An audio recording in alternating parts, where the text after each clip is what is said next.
Здравствуйте, ребята! Урок номер 2. Вежливые слова, әдепті сөздер. Ты научишься использовать вежливые слова при общении, читать короткие диалоги. Сен әдепті сөздерді қолдануды үйренесің, және қысқаша диалогтарды оқуды үйренесің. Упражнение 1. Выразительно прочитай стихотворение. Өлең жолдарын мәнерлеп оқы.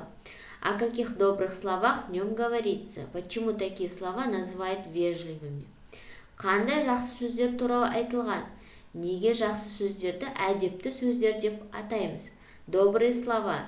Добрые слова не лень повторять нам трижды в день. Только выйдем за ворота, всем идущим на работу, кузнецу, врачу, ткачу, с добрым утром мы кричим. Добрый день, кричим мы вслед всем идущим на обед. Добрый вечер, так встречаем всех домой спешащих к чаю. Жақсы сөздер. Жақсы сөздерді күніне 3 рет айтуға ерінбейміз. Қақпадан шыға салысымен бірден жұмысқа бара жатқан шеберлерге, дәрігерлерге, тоқымашыларға қайырлы таң деп айқайлаймыз. Ал түскі асқа келе жатқандарға қайырлы күн деп айқайлаймыз.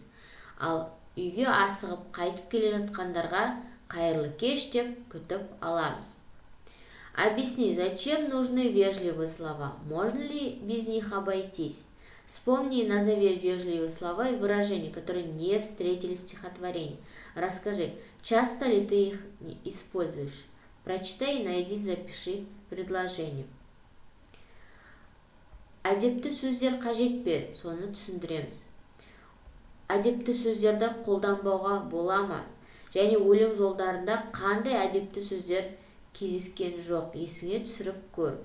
Және қаншалықты сен өз өміріңде қолданасың әдепті сөздерді. Прочитай, найди и запиши предложение. Мына сөйлемді оқып, тауып жазып аламыз. Подсказка. Вежливость открывать без ворота ключ.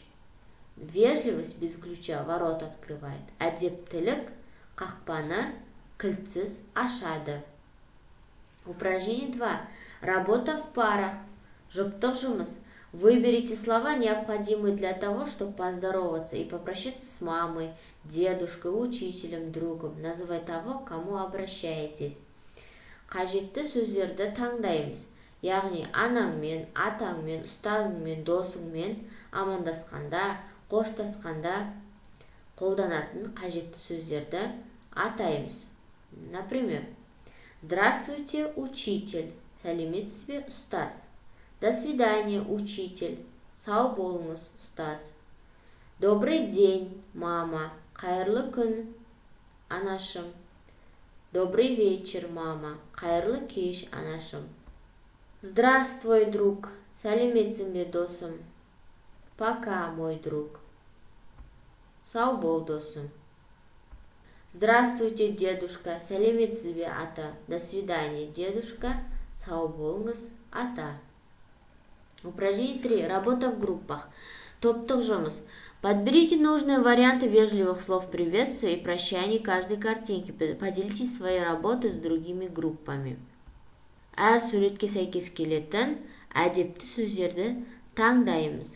Және өз жұмысымызбен басқада топтармен бөлсеміз. До свидания, сау болыңыз, спасибо, рахмет, привет, сәлем, извините, кешіріңіз. Благодарю, алғыс білдіремін, спокойной ночи, қайырлы түн. Подбираем слова для каждой картинки. Әрбір суретке сөздерді таңдаймыз. Первая картинка. До свидания, сау болыңыз. Вторая картинка. Привет, сәлем. Третья картинка. Спокойной ночи, қайырлы түн. Упражнение 4. Прочитай, вставь слова благодарности в диалог ребят. Балалардың диалогтарына ризашылықты білдіретін сөздерді қоямыз. Марат, спасибо за интересную книгу. Да, она мне тоже нравится. Марат, қызықты кітап үшін саған рахмет. Ол да маған ұнайды. Благодарю тебя, Айгүл, за помощь. Давай вместе заниматься, Дина. Айгүл, сенің көмегің үшін көп рахмет. Бірге сабақ оқиық, Дина. Упражнение 5. Опиши ситуацию, которая изображена на картинке. Суреттегі жағдайды ауызша суреттеп береміз. Какие вежливые слова могут использовать в диалоге мальчик и бабушка? Бала мен әже қандай әдепті сөздерді қолданды?